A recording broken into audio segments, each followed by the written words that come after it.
Okej, innan jag startar den här videon. Jag vet inte vad det har varit för problem. Alltså, min video har blivit gått bort hela tiden. Jag har laddat upp den 2 gånger nu. Den här kommer komma ut på måndag istället. Eller idag, vi får se. Jag laddade upp den på fredag, då var det första dagen av oktober. Och det gick åt helvete, för då försvann den nästa dagen. Och sen laddade jag upp den på lördagen och den försvann då också. Jag vet inte vad som är problemet.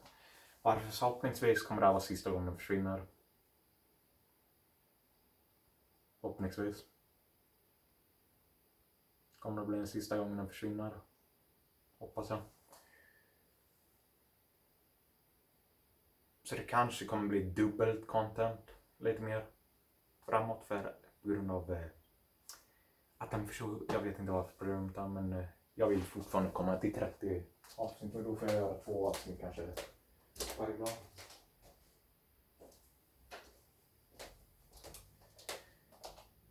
Jag förstår verkligen inte varför videon försvinner hela tiden. Fattar inte varför den gör.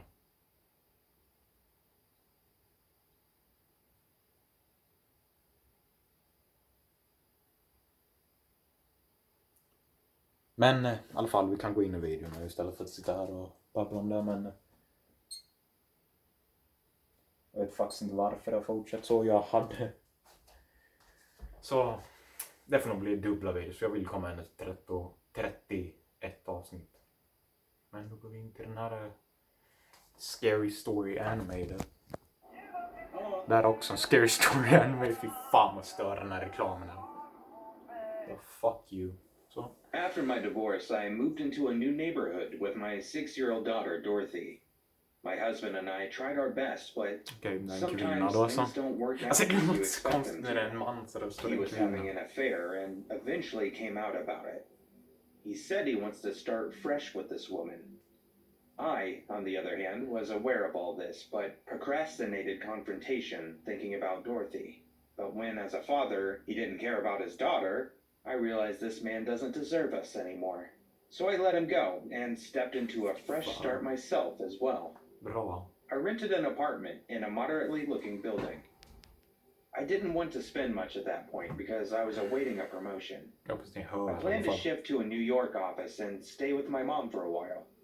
I wanted Dorothy to be around her loving grandmother so that she could cope with her dad not being there. The apartment was quite big for the two of us and did come at a much lower cost than I assumed. But I thought maybe because of its condition, the landlady gave it at a cheap rate. A long, narrow corridor leads inside the apartment from the entrance. 2 bedrooms and a kitchen area resided at the end of it. Dorothy's room and my room stood face to face. That was the main reason I chose this apartment. I could see clearly into her room from my bed, which I needed at this point to have an eye on her at night, because my daughter suffers from somnambulism. That, in layman's language, stands for sleepwalking. Oh, okay. I don't know why she does that, but her doctor says it's just a phase, and with some precautions, she'll eventually improve. Earlier, her sleepwalking episodes occurred once a week, but after the divorce, it's become recurrent. Like last night, I dozed off on the couch in the living room. I woke up from my slumber hearing a clicking sound on the door. I got up and discovered Dorothy wasn't in her room, and the main door was wide open. I rushed outside and saw her sleepwalking in the empty corridor in the middle of the night. Thank God I stopped her before she stumbled down the stairs. After carrying her back to her bed, I couldn't sleep the entire night. It was terrifying to realize that even in her sleepwalking mode, she managed to unlock the door. Her psychiatrist, Mr. Muller, also said it was unnatural. He told me that I must keep an eye on her. But not just her sleepwalking. There are other eerie incidents as well that bother me these days. Since we moved to this apartment, I could feel how scary silence could be. There are very few people living here. I thought we were the only ones living on our floor, but one day when I was coming back from grocery shopping, something weird happened. Dorothy was in school. As I came near the door, I kept all my bags on the floor and started to look for my keys in my bag. I was just about to unlock the door when I felt the door of the opposite apartment open slightly. I could hear the creaking noise of the door. Okay. After unlocking my door, when I turned around to say hello to my neighbor, I found the door closed like before. Men vad fan? It felt really weird because whoever was inside the apartment just opened the door, watched me, and closed it before I could turn around. The air sometimes feels heavy and too cold. I don't know why, but I don't get a good vibe around me here. I was working in the kitchen when I saw Dorothy's school bus dropping her off. The kitchen window faces the streets. I opened the window and yelled, "Come up, dear." Dorothy smiled and ran inside the apartment. We live on the first floor, so it takes only a minute or two for her to run inside.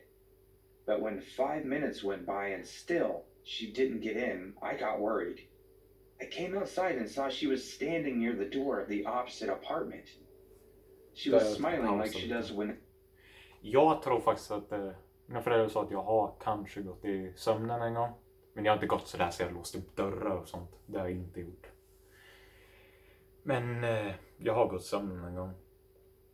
Så jag kommer inte ihåg när för det första, för det måste ha varit ett tag sedan. Fast jag kan ju inte veta om jag går i sömnen för då sover jag ju. Men okej, vi fortsätter. Whenever she greets people, I asked, "Dorothy, what are you doing there?" She turned at me and said, "Nothing, Mom. I'm hungry." Okay, she then ran inside without saying anything more. For the first time, I felt like she lied to me. Oh, nej. I fixed her lunch, and while she ate, I asked again, "Was there someone talking to you?" "Where, Mom?" "Our opposite apartment. You know." "No, Mom." "Then who are you smiling at?" "No one." I could see her avoiding this conversation. Kids can act weird sometimes, so I too let it go. We watched cartoons together, and Dorothy never mentioned a single word about the neighbor's apartment. After dinner, I kissed her goodnight and double-locked the main door so that she couldn't open it this time. The next morning when she went to school, I decided to go to a shop and get a new handset. My phone was giving me some trouble the past few days, and it was time to buy a new one. Men vad fan du kallar det? Games on my phone, so I couldn't wait for her to come home and get all busy with it. I made some delicious chicken and pasta for dinner and sat near the computer to finish my last file of the day. Okay. I've been working remotely for a year now, and considering my situation, this is proving to be the best option for me right now. Time went by, and I heard Dorothy's school bus honking horns. Before I could get up, she came inside and said, "Mom, you bought a new phone? How do you know that?" Va? She looked here and there and said in a hesitant voice, "Marlon told me." Men för fan är I was Marlon? shocked to hear this name for the first time. Who is Den Marlon? här ungen är fan helt konstig. Fan. The woman who lives in our opposite Jag vet inte ens apartment. om jag vill ha barn längre. Oh. When did you meet her and how did she know I got a Marlon, new är phone? inte det mansnamn? She knows. Eller Please, let pojknamn? me see. Eller kanske ett kvinna. I gave her the phone and she got busy with it as I expected. Out of shock and confusion, I went to the next door apartment and rang the doorbell. Ja, det är I hon. wanted to talk to Eller this hon eller vem Marlon fan because det it är. felt creepy Jag fattar that inte she vilka was man keeping an har. eye on us Eller like när a stalker. Den sa I Marlon. rang twice, thrice, Det låter mer but som ett no one pojknamn. opened the door. Maybe she's out. I thought, I'll confront her in the morning. Dorothy played games the entire day, and when it was time for dinner, I found her asleep on the bed. Men för I helvete couldn't wake unge. her up as she slept so peacefully. She was grasping my phone tightly. I let her sleep like that and came back to my bed. Around 2:30 a.m. I woke up all of a Det sudden. måste jävla stå. Men vad fan, nu kommer det en jävla ad. I saw she wasn't in her bed. Jag hatar verkligen ads. Kom igen för fan. Ta bort. I ran outside and found the main door opened once again. Dorothy was sleeping on the floor near the door opposite of our apartment. Not just that, she had my phone with her. Fan vad äckligt. I took the phone away and carried her to my room. I then tucked her into bed once again. I was worried like hell. Why did she end up there? What is the deal with this Marlon? The next morning when I checked the phone, I found some shocking news. Va? there were pictures of Dorothy sleeping near that nej, apartment den där jävla door. tantjävel, eller A shiver kärringen ran eller down my vad fan det spine är. as I realized someone took this picture of her while she was alone in the middle of the night. But as I checked the last picture, the blood in my veins turned to ice. In the Men last usch! picture, Det ser ut som någon på I could see a knark. bony, tall woman standing Fan vad behind her äckligt. while looking at the camera with burning Hon eyes. måste vara jävla Marlon då. No doubt she's the one who took the selfie while Dorothy slept on the floor. Hate and disgust were drooling from her piercing stare. I have Alltså, fy never fan, seen such a cruel äckligt. face ever. I got furious, thinking instead of caring for this poor child, she went on taking selfies with my sleeping daughter.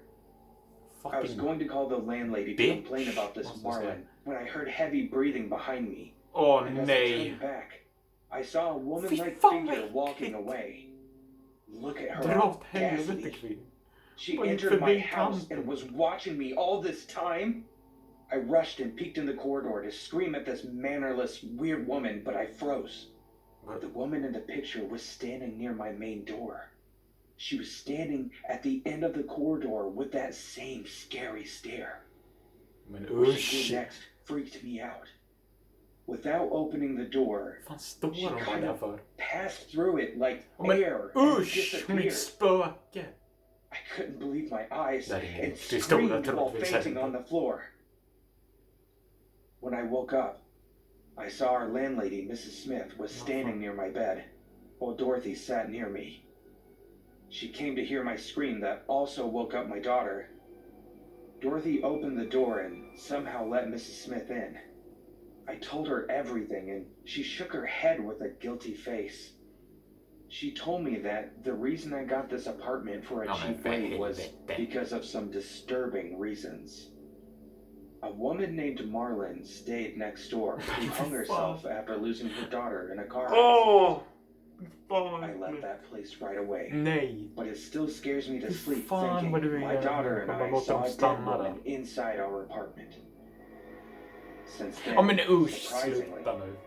Dorothy has never sleepwalked again. Varför står hon där? Our first Eller week sitter- living in the new apartment, Okej, nu är det number en ny 37B, was an absolute dream. We were able to secure a 2-year lease, way under market price. The rooms came furnished, and everyone we met, from our new neighbors to the handyman, were kind and Vad welcoming. gör ni så I här? was Varför just åker ni beginning to tillbaka relax fram and bara? accept that something finally went right for Laura and me when we started to hear the knocking at night.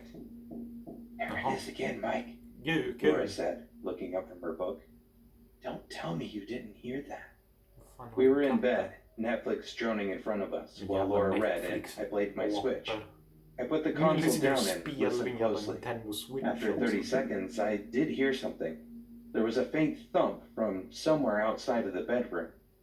Trevligt. Is someone in the house? Nej, Laura det är ju whispered. såklart ingen vid I huset. motioned for Fattar her du to när stay någon where she står och was. knackar på I dörren? stood up and pulled a baseball bat from under the bed.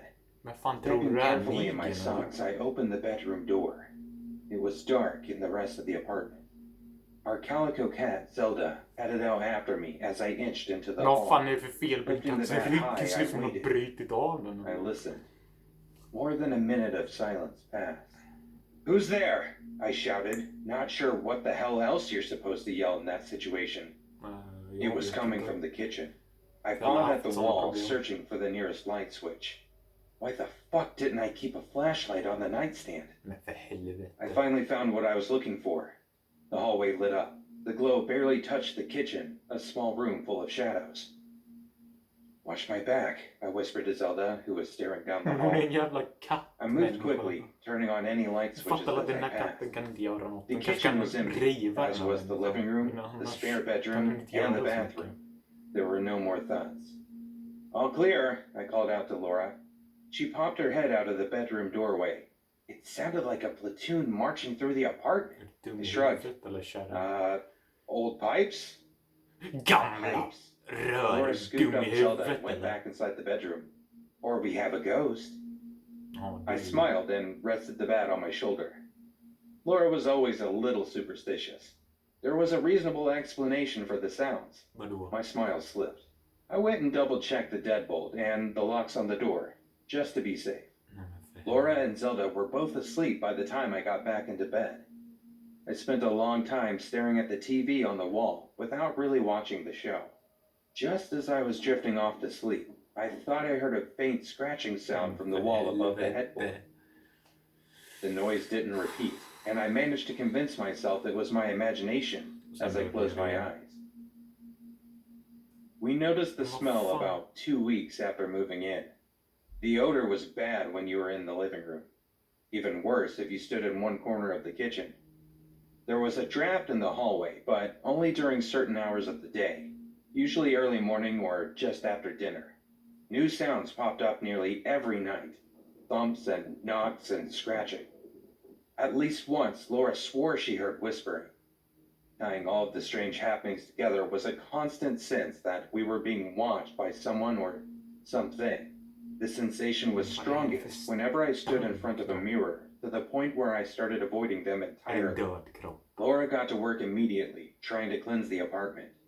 She burned sage, hung a crucifix in the hallway, and even bought a Ouija board. If we did have a ghost, they remained silent no matter how many times Laura asked for them to give us some sign. Zelda stayed on edge 24/7. We discussed putting the apartment back on the market. Okej, nu är jag tillbaka. Jag ska försöka förklara dem så snabbt som möjligt. Men vad fan är det mycket längre på de här? And leaving, but there was no way we'd find a place in our city for anywhere near the price we paid. While Laura worked on the spiritual side of things, I decided to knock on the doors around the building to ask if anyone knew about any issues with 37B. My first stop was the apartment across the hall. That was a dud. A woman answered the door but left the chain lock in place. I could only see her eye and some dark hair through the crack in the door. "Excuse me, miss," I said, smiling as disarmingly as I could. I don't need to make history every day, but finding peace within myself is life-changing. Just nu kostar en annons bara 10 kronor på Blocket. Passa på. "I'm your neighbor over in 37B, and..." She slammed the door shut. I raised my hand to knock again, hesitated, then went back across the hall to try my luck with the neighbors on either side of us. The neighbor on our left didn't answer the door. I had better luck with the place on the right, 37C. "How can I help you?" an old man said, opening his door on my second knock. "Hi, I'm Mike, your new neighbor in 37B. His smile dropped a little. "Oh, how are you liking it over there?" "Oh, we've noticed a few, peculiarities." I gave him a brief rundown of all the unexplained phenomena we were experiencing. The old man leaned against his doorframe. "Have you tried burning sage?" Yeah, that was the first thing Laura went to. "Hopefully that'll help. Are you two the church-going type?" "Not in particular." The old man smiled, sharper than I'd seen before. "Might want to give it a try. Seems there's something wrong with 37B. Can't tell you how many folks have gone in and out of that place. A shadow lies over it." He shrugged. "Come by for dinner sometime. Bring your roommate." "Girlfriend." "Sure, bring her. Sorry, I couldn't be of more help." The old man closed the door. I stood for a moment, processing. Someone cursed softly down the hall. The handyman was kneeling on the carpet, patching up a large hole in the drywall.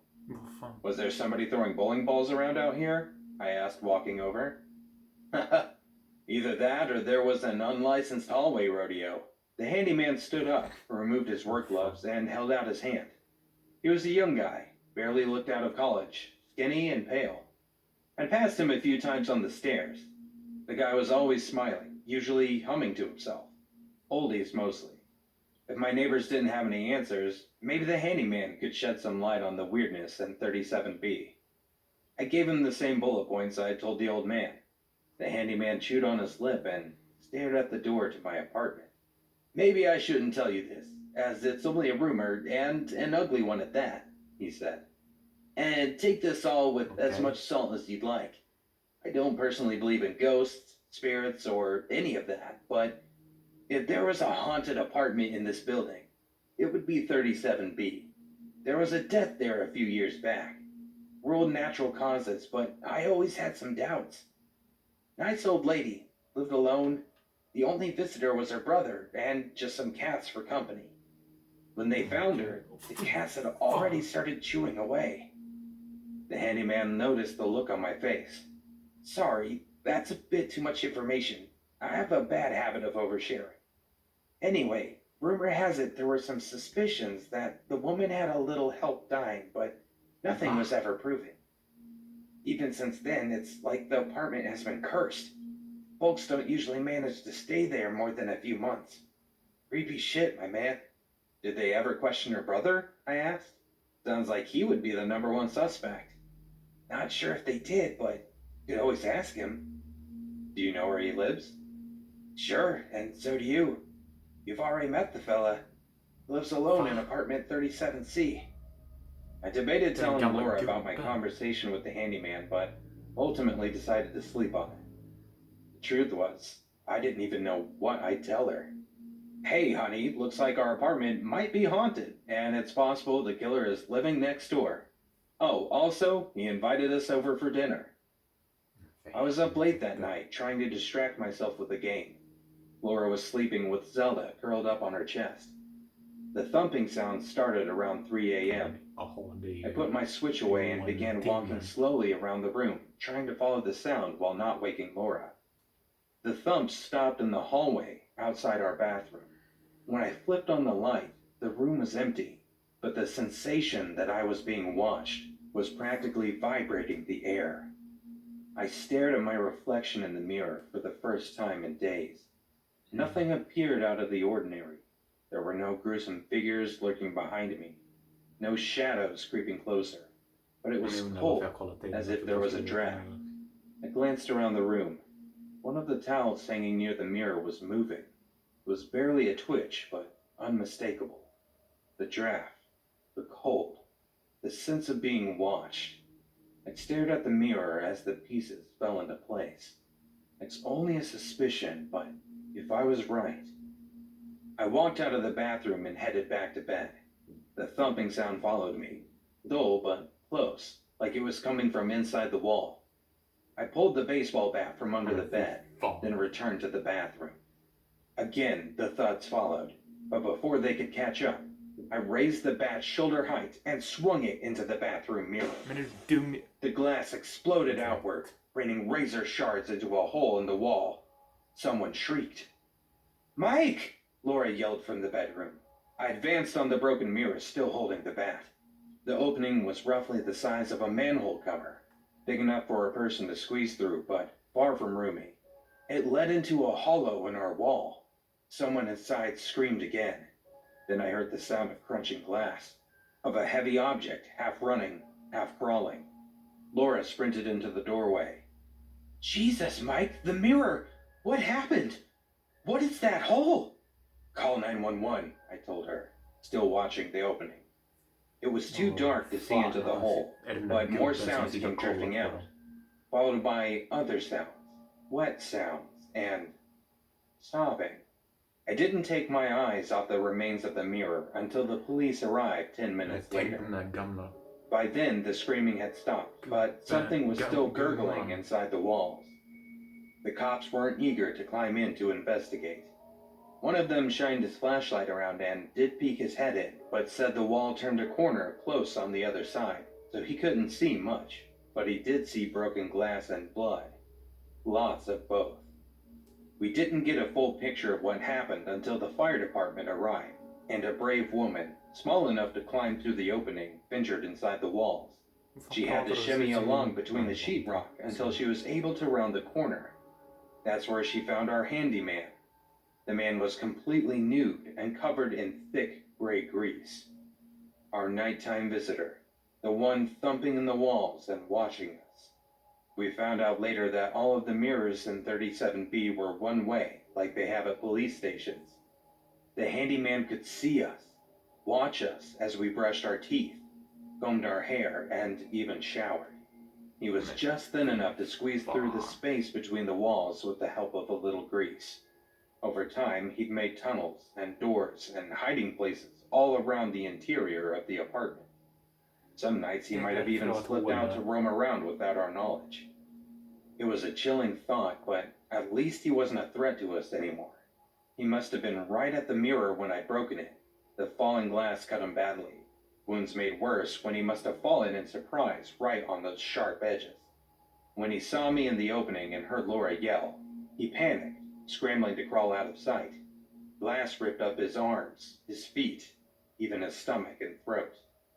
The handyman managed to get himself stuck in a tight spot between some studs in the wall. If he was calm, maybe he could have found a way to wiggle through. But he was desperate and bleeding like a stuck pig. By the time the firefighter reached him, he was beyond saving. I wish I could feel bad for him. We haven't had any issues with 37B. Fy fan.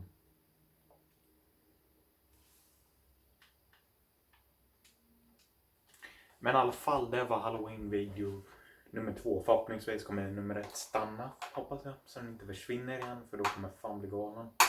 Men i alla fall, nästa gång tror jag det kommer bara bli pranks. Kanske blir en kortare video då. Vi får se. Men vi syns i nästa video.